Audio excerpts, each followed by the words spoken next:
राधे राधे दोस्तों। आप खुद पर और ईश्वर पर विश्वास कभी टूटने ना दें। मुश्किल समय में अक्सर हमारे मुंह से निकल जाता है, भगवान तुम्हें मेरे ऊपर तरस नहीं आता है, या ये हमेशा मेरे साथ ही क्यों होता है। हम जब ऐसा कहते हैं तो सबसे पहले तो हम अपनी काबिलियत पर भरोसा खो देते हैं और दूसरा ईश्वर पर विश्वास हिल जाता है। हमें हमेशा याद रखना चाहिए कि सब्र का फल मीठा होता है और भगवान जो करता है अच्छे के लिए ही करता है।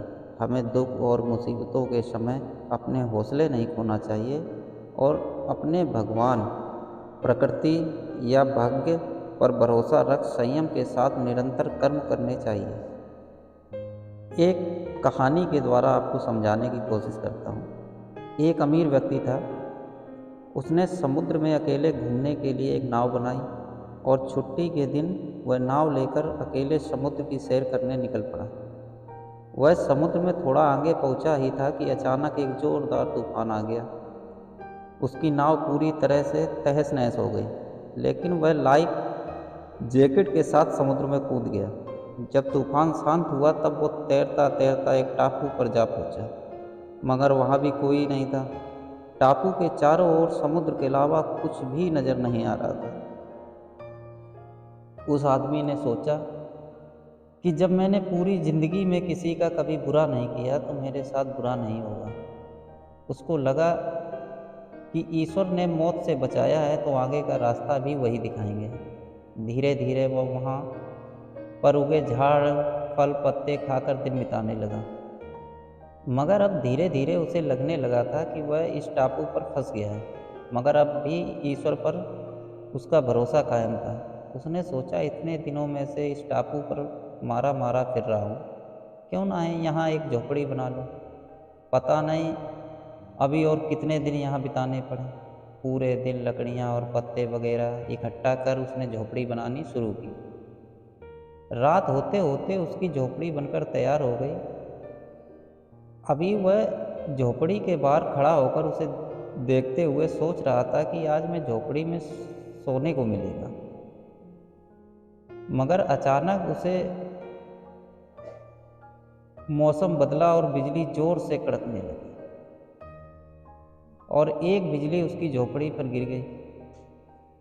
उसके देखते ही देखते झोपड़ी जलकर खाक हो गई। ये देखकर वह व्यक्ति टूट गया। मैंने हमेशा तुझ पर विश्वास बनाए रखा है। फिर वह इंसान हताश और निराश होकर सर पर हाथ रखकर रोने लगा। अचानक ही एक नाव टापू के पास आई। नाव से उतरकर दो आदमी बाहर आए और बोले कि हम तुम्हें बचाने आए हैं। दूर से इस वीरान टापू में जलता हुआ झोपड़ा देखा तो लगा कि कोई उस टापू पर मुसीबत में है। अगर तुम अपनी झोपड़ी नहीं जलाते तो हमें पता नहीं चलता कि टापू पर कोई है। उस आदमी की आंखों से आंसू गिरने लगे। उसने ईश्वर से माफ़ी मांगी और बोला कि हे ईश्वर, मुझे क्या पता था कि तूने मुझे बचाने के लिए मेरी झोपड़ी जलाई। यकीनन तू अपने बंदों का हमेशा ख्याल रखता है।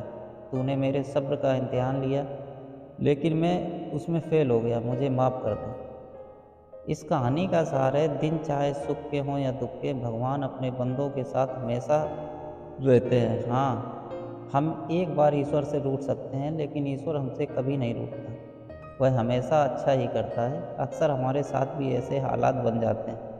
हम पूरी तरह निराश हो जाते हैं और अपने ईश्वर या नियति से रूठ जाते हैं और विश्वास खो देते हैं, जिससे हमारे यानी आत्मविश्वास में भी गिरावट आती है।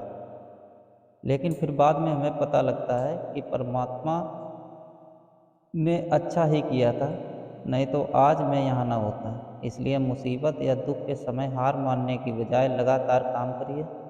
क्या पता कब आपकी किस्मत आपको मंजिल तक ले जाए।